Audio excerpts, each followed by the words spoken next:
আদালতে যেটা হচ্ছে সেটা হচ্ছে একটা অবাঞ্ছিত দৃশ্যের অবতারণা চলছে।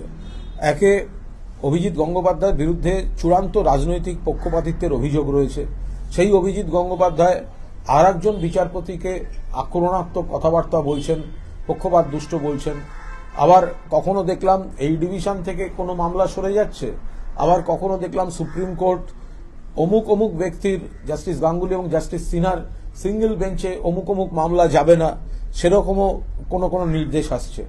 ফলে বিচারপতিরা আদালতটাকে, আমার মনে হয় সাধারণ মানুষের যে আস্থা ভরসা, সেই জায়গা থেকে বিচ্যুত ঘটাচ্ছেন দু একজন বিচারপতি।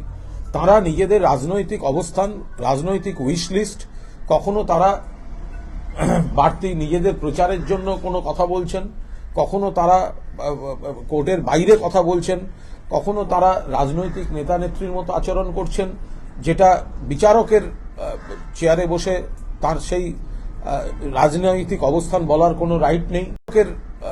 চেয়ারে বসে তার সেই রাজনৈতিক অবস্থান বলার কোনো রাইট নেই।